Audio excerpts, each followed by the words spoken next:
un nouveau panel au cœur de vos préoccupations de consommateurs. Ravi de vous retrouver sur cet espace que vous offre la Voix des consommateurs.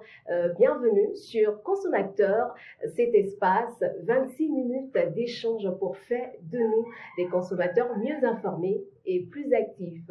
Aujourd'hui, on parle d'un sujet, réalisation des pulsars, latrines ou fosses septiques normalisées à coût acceptable et adapté au contexte géologique, car les fosses septiques et pulsars vieux et fissurés. Pour en parler, nous avons deux invités sur ce panel. D'abord, Monsieur Enoch Nyanga, bonjour et bienvenue.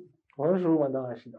Je rappelle que vous êtes environnementaliste, aménagiste et énergéticien. Merci d'être là. À vos côtés, Madame Choukourat Fatoumi, vous êtes la représentatrice des consommateurs. Bienvenue à vous aussi. Le plaisir est le mien. Bonjour à vous. Bonjour. Voilà, on va commencer sans discourir. Alors, Monsieur Nyanga, quelle est la différence entre fosse septique, pulsar, latrine? Pour faire court, une latrine, c'est là où on va se mettre à l'aise, on va déféquer. Une fosse septique, c'est l'endroit où on stocke la dégestion qui est sortie des latrines. Et le puisard, c'est le réceptacle transitoire pour que ça puisse aller dans la nature. Et quand on veut construire une maison, à quelle étape on pense à ce dispositif-là? À qui il faut faire appel? Déjà, il est conseillé que dès que vous avez le plan de construction, que vous prévoyez selon vos commodités où est-ce que vous allez installer ces ouvrages. Mais, il faut le faire avec l'appui d'un spécialiste. Et généralement, c'est les ingénieurs. Puisque eux, ils sont à même de savoir en fonction du nombre de personnes qui va rester dans la maison, le temps qu'il faut pour que la matière puisse se stocker en attendant qu'on le vide, qu'ils puissent faire le dimensionnement et donner avec l'espace que vous avez chez vous, qu'est-ce qu'il faut avoir comme dimension pour pouvoir installer un ouvrage qui peut suivre les normes. Voilà. Alors, est-ce que, en tant que consommateur, vous avez facilement accès à ces spécialistes-là, Madame Fatoumi? Accéder à un ingénieur pour construire son pulsar, ce n'est pas ce qui est systématique, ce n'est pas ce qui est de nos habitudes. Je pense que lorsque vous construisez votre maison, lorsque vous avez besoin, lorsque le besoin se présente alors de construire vos pulsars, latrines et autres, vous en parlez à votre maçon qui connaît un plombier. À notre avis, c'est plus rapide, c'est peut-être plus simple, c'est peut-être moins cher, voilà. Donc, ce qui est conseillé évidemment, c'est de faire recours aux ingénieurs, comme l'a dit le spécialiste, mais c'est pas ce qui est systématique. Peut-être que l'information ne passe pas suffisamment pour que les gens fassent recours aux ingénieurs. Toujours est-il qu'on voit beaucoup plus facilement le maçon, le plombier pour creuser ces trous-là. Donc, c'est plus un problème de coût que d'information. À mon avis, quand on entend spécialiste, quand on entend ingénieur, on se dit, le monsieur, il a longtemps étudié, il va nous revenir cher. Alors que le maçon, il connaît le plombier qui a l'habitude de creuser, il peut régler ça facilement. Donc, au lieu de faire recours aux techniciens, aux spécialistes qui nous fera une facture peut-être exorbitante, on préfère voir le plombier, voilà. Et on se dit, même si ce n'est pas tout à fait exact, que ça va revenir plus cher. On se dit que le technicien, il va intervenir dans les gros chantiers, peut-être les chantiers de l'État, mais pour l'individu, on se dit, bon, j'ai pas suffisamment à payer pour faire appel à un spécialiste. Et on va partir sur un terrain, un chantier précédent. L'équipe de la Voix des consommateurs s'est rendue sur un chantier où nous avons rencontré un propriétaire et un plombier qui nous parle de la réalisation de ces dispositifs.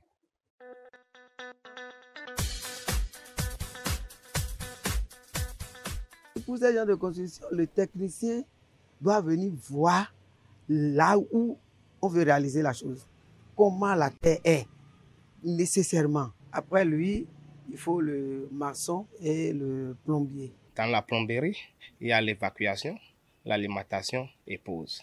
L'évacuation, c'est l'installation des tuyaux de WC, la douche, drainage vers la fosse et les pizzas. Bon, à Calavi, on ne trouve pas de l'eau. Donc là, tu peux creuser à tout mesure. Là, il n'y a pas de souci. Mais à Cotonou ici, c'est là, on trouve de l'eau. Donc, on évite ça ici. Il y a un peu dans une maison, on évite les dimensions. Au moins, à peu près, on va voir là où se trouve le puits pour voir là où on va creuser les pizzas et fosses. Pour faire le vidange, on vide les WC, tout, et puis on fait le curage. Là, si on a constaté que les fosses sont cassées, on recasse la dalle coulée, on recasse tout pour reformer, pour refaire le crépissage à l'intérieur avec tout. Nous ne peut pas faire des choses qui ne sont pas dans les normes. Donc, nous sommes obligés d'éviter les problèmes pour tomber malade. Nous-mêmes, nous sommes obligés d'éviter tous ces problèmes avant de faire nos travaux. Nous sommes de retour sur ce panel. On a entendu le plombier, on a entendu aussi le propriétaire, Monsieur Yanga. Vous l'avez entendu, il a parlé de normes. Quelles sont les normes en matière de construction de puisards? Vous avez évoqué quelques-unes tout à l'heure. Oui, déjà, et je remercie ce propriétaire pour avoir déjà cité le mot technicien. Déjà, ce que je peux dire, on peut demander un conseil auprès d'un ingénieur sans toutefois lui demander de faire toute une étude qui va amener à la facturation. Le conseil, c'est toujours gratuit. Mais c'est ne pas prendre le conseiller à la bonne date qui amène à facturer ou bien à dépenser énormément après. Alors, la loi cadre sur l'environnement, les décrets qui ont suivi de façon ramassée demandent à ce que, quand vous avez un fosse septique chez vous, que ça passe forcément par un système de filtrage avant de se retrouver dans la nature. Et pour se retrouver dans la nature, il faut que ça se retrouve dans un puisard. Et le fond de ce puisard doit être à 3 mètres au-dessus de la nappe phréatique. Ces conditions ne sont pas rassemblées partout, comme à Cotonou. Mais il y a des conditions, il y a des manières de le faire. Aussi, il est demandé à ce que ces puisards soient à 15 mètres des puits d'eau, des puits ou bien toute source d'eau. Et là aussi, est-ce que c'est respecté partout? Ça fait partie des normes. Et pour pouvoir construire la fosse septique, il faut forcément recourir à un dimensionnement. Et c'est là que intervient toute l'ingénierie qui doit normalement accompagner chacun de nous pour pouvoir le mettre en place. Et c'est les normes 15 mètres, on a vu la distance entre le puits et la fosse septique. Est-ce que vous avez remarqué ça dans votre environnement, Madame Katumbi?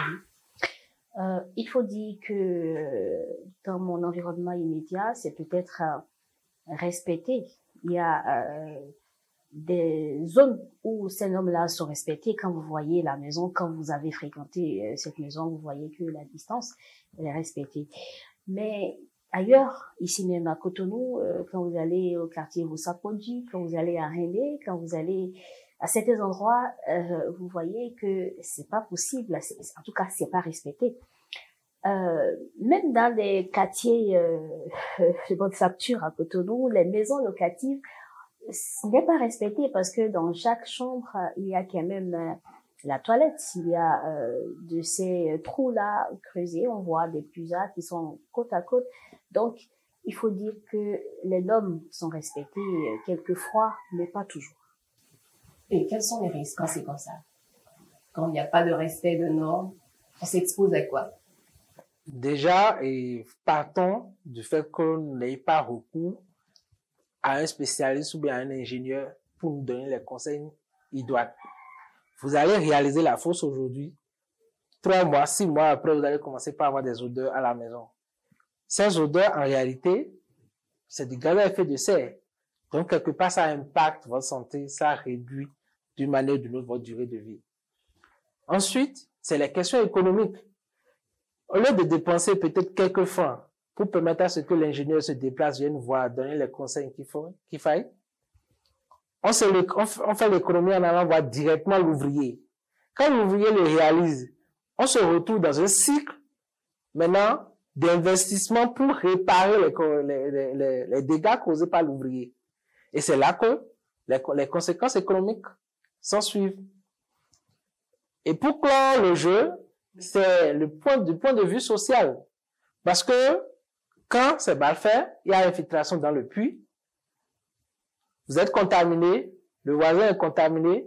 Après, c'est des problèmes de guéguerre entre les voisins. Et ça, là, on le voit fréquemment à Cotonou. Chez lui, là, son puits, là, vient contaminer mon puits, ou bien son WC vient contaminer, ainsi de suite. Donc, l'idéal, c'est d'aller voir des spécialistes qui vont, même si vous ne voulez pas des factures, demander conseil.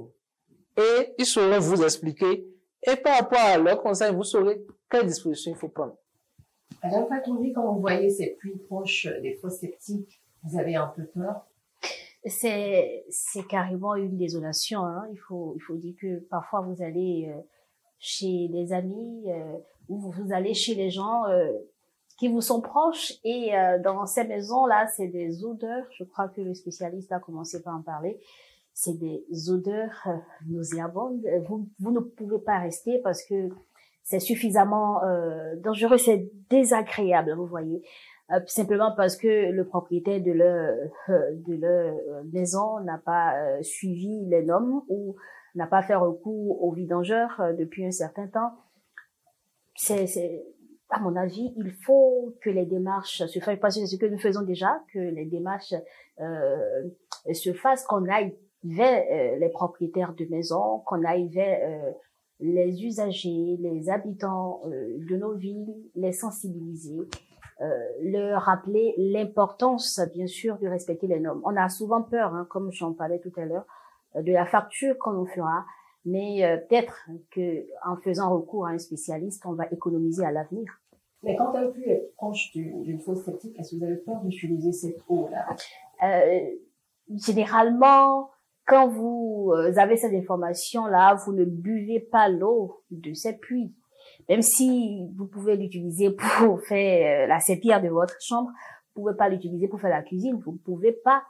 Quand vous voyez d'ailleurs la couleur de l'eau, quand vous voyez comment cette eau-là se présente, c'est évident qu'il y a des déchets. Parfois, l'eau de la Sonève, excusez, contient des déchets quand c'est pas suffisamment filtré. Ce ne sont pas ces puits-là à quelques centimètres, je ne sais pas, parce qu'à Cotonou, c'est facile d'avoir de l'eau.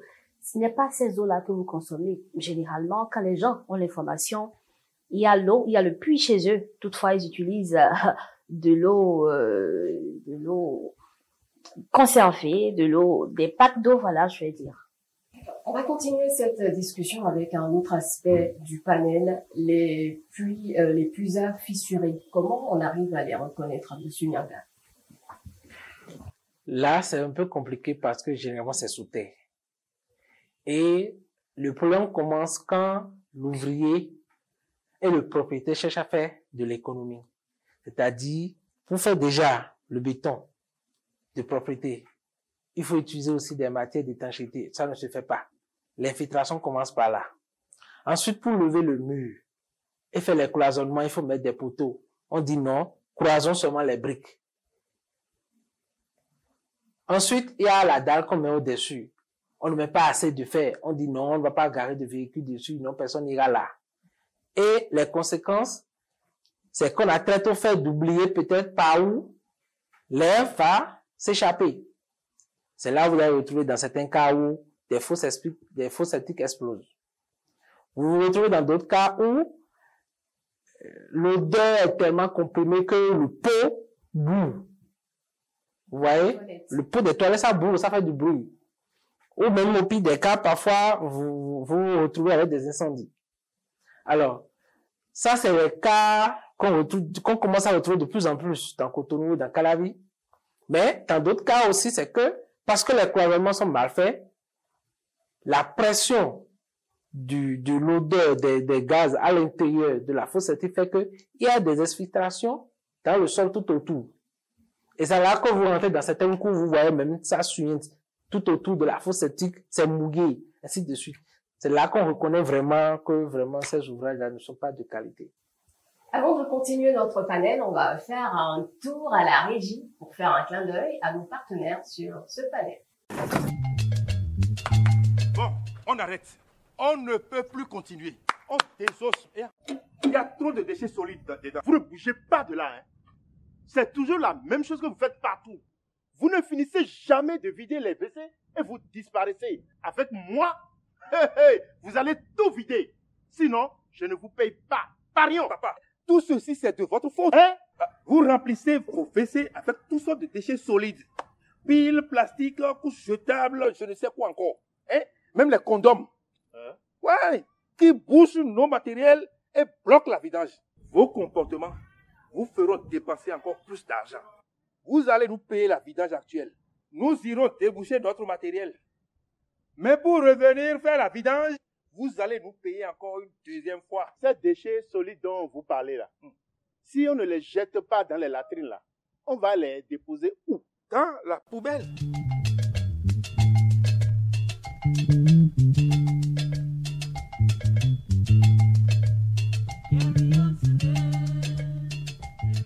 Nous sommes de retour pour continuer notre panel, toujours en compagnie de nos deux invités. Monsieur Nyanga, on parlait des fosses fissurées, des puisards fissurés. Vous nous avez donné les caractéristiques tout à l'heure. Mais est-ce qu'il est possible de les réadapter aux normes quand c'est comme ça, quand on en vient à cette étape-là? Pour être franc, il faut mieux tout casser et reprendre. Parce que quand on se retrouve par exemple en Cotonou, où la nappe phréatique est déjà à 0,5 m, qu'est-ce qui se fait? Les gens veulent économiser, ils font des fosses très larges, très longues, et parfois disent l'eau va s'infiltrer dans la nature. Ça aussi on en rencontre. Et vous vous rendez compte qu'à la vidange, en réalité, il n'y a même pas de béton au fond.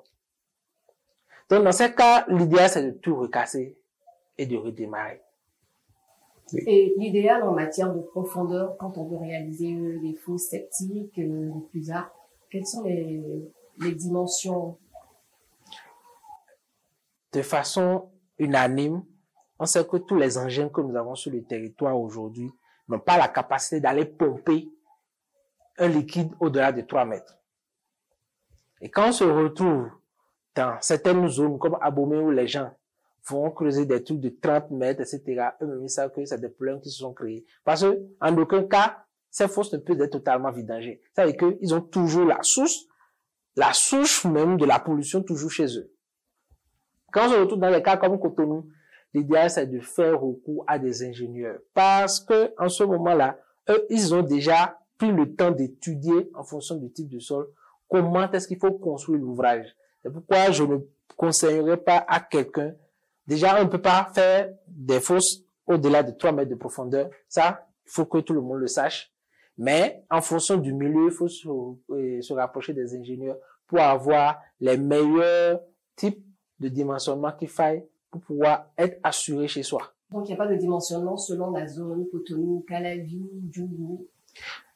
Selon la loi cadre sur l'environnement et les lois, les différentes lois que nous avons au Bénin, on a un volume, par exemple pour 10 personnes, on a besoin d'avoir des fosses de 6,9 mètres cubes. Mais tout le monde n'a pas le même espace chez lui. Tout le monde n'a pas les mêmes dimensions de terrain. Donc du coup, la dimension de la fosse varie de chez quelqu'un à un autre, même si le volume est identique. D'accord.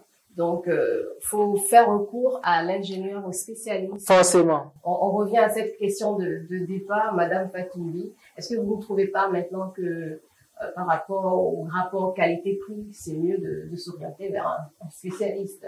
Évidemment, lorsque vous avez un spécialiste en face de vous qui vous convainc d'ailleurs de ce que c'est le long terme qu'il faut viser, ce n'est pas ce que vous dépensez tout de suite. Si vous avez dépensé pour construire des fosses et que 3 ans, 5 ans après, il faut reprendre à zéro, vous avez peut-être dépensé 800, 900 000, 1 million pour pour creuser votre puisard et tout le reste. Et 5 ans après, il faut reprendre. À mon avis, c'est simple et facile. Il faut tout simplement faire recours aux spécialistes pour régler le problème une fois de bon, Madame la journaliste. Voilà, on va continuer avec notre spécialiste en panel, en plateau. Alors, quand on veut construire un puisard, quel coût vous nous conseillez pour quel puisard ou quelle fosse septique? Là revient encore la question du dimensionnement de l'ingénieur. Parce que le type de sol que vous avez à Cotonou n'est pas identique au type de sol que vous avez, par exemple, à Calavi, ni à Lokossa, ni à Djougou, etc. Dans la moyenne, sur le territoire national, on a compris que quand on se retrouve avec les fosses qui respectent les normes, par exemple pour le 6,9 mètres cubes qui est conseillé pour 10 personnes dans un ménage, on n'est pas loin de 1 million 200. Quand vous additionnez les matériaux de construction, tous les déplacements et la main d'œuvre, etc. Vous voyez? Donc, je ne peux pas dire de façon très fixe qu'il y a un montant pour les fosses septiques. Non. Alors, vous parliez du dispositif biodigesteur qui, à long terme, devient plus efficace pour tout un chacun de nous. Un mot là-dessus? Oui, je vois aussi parmi vos partenaires Agio, et je suis content de constater que la voix des consommateurs travaille vraiment pour les consommateurs. Il est temps que on change un peu notre manière de percevoir les choses. Les fosses septiques, de plus en plus aujourd'hui, sont en train d'être révolues.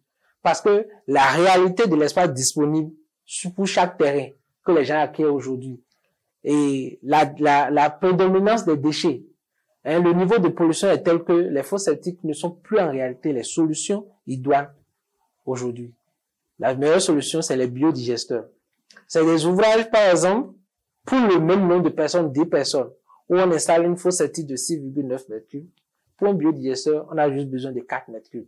Parce que lui, il traite le déchet au jour le jour.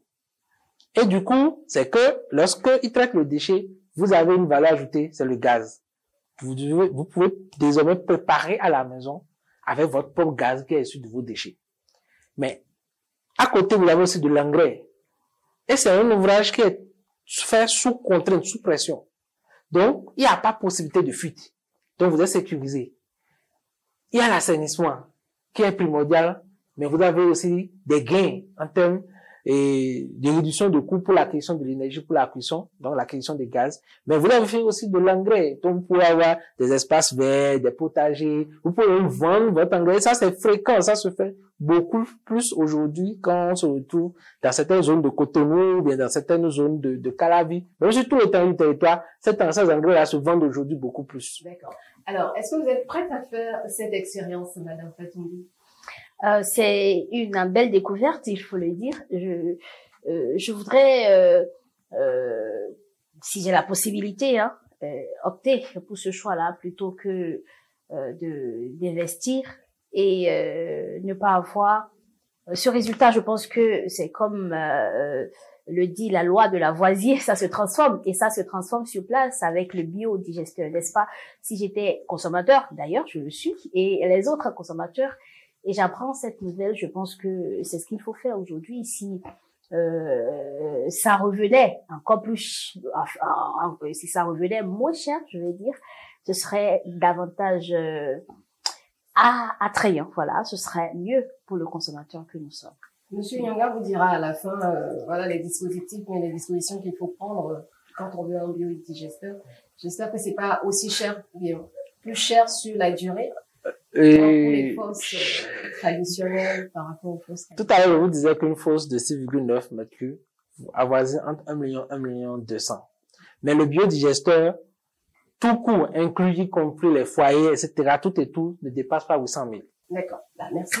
On va continuer sur un autre pan de cette discussion, les métiers et l'assainissement. Est-ce que il y a une filière qui se crée maintenant avec, on va dire, la valorisation de l'enseignement technique? Je crois que c'est le moment de profiter pour remercier tout le travail que fait l'État, parce qu'il y a une discipline qui se fait de plus en plus dans le secteur. Nous avons déjà les CQM, les certificats de qualification au métier, qui permettent de pouvoir donner quand même une valeur à nos ouvriers. Mais ça a commencé par être poussé de plus en plus. On a les CQP, certificats de qualification professionnelle dans les lycées techniques. Et là, ça veut dire que même l'ouvrier peut être amené à comprendre ce qu'il fait et non rien que exécuter. Et pour aller plus loin, on a commencé par avoir maintenant des qualifications professionnelles qui permettent à ce que même des jeunes qui sont dans des classes 3e, 4e consorts, qui ne veulent pas faire de longs cursus et qui veulent déjà, je sais pas, peut-être commencer par gagner leur vie de façon décente. Il y a déjà ces curricula de formation que l'État a créé aujourd'hui pour pouvoir installer, développer les biodigesteurs, mais aussi produire des fertilisants et du compost. Donc, de plus en plus, l'État a compris et accompagne maintenant les jeunes à se professionnaliser dans ce secteur. Alors, Madame Fakoumi, pour finir, c'est là peut-être un circuit pour les jeunes au chômage, peut-être. Je veux dire que c'est déjà une filière qui intéresse. Moi, j'ai de la famille qui s'est fait former en eau et assainissement. Quand il a choisi cette filière, on a dit, ça, c'est quelle filière, c'est quel débouché. Il a dit que c'est ce qu'il voulait faire. Il a terminé, il a fait sa licence, il a fait la maîtrise à l'université d'Abomey-Calavi. Jusque-là, il n'a pas encore trouvé affaire. Il travaille, mais dans d'autres secteurs. Il travaille pas dans son secteur. Donc, à mon avis, le problème continue de se poser. À quel pourcentage avons-nous la chance de nous faire recruter lorsque nous optons pour ces choix-là aujourd'hui? C'est la préoccupation qui demeure. Merci d'avoir partagé cette expérience avec nous. Merci, Monsieur Nyanga, à vous aussi. C'est la fin de ce panel consacré aux PUSA fosses septiques et latrines. On vous recommande de faire recours à des spécialistes quand vous avez besoin de ces dispositifs. C'est ce qu'on retient de ce panel. Merci de nous avoir suivis.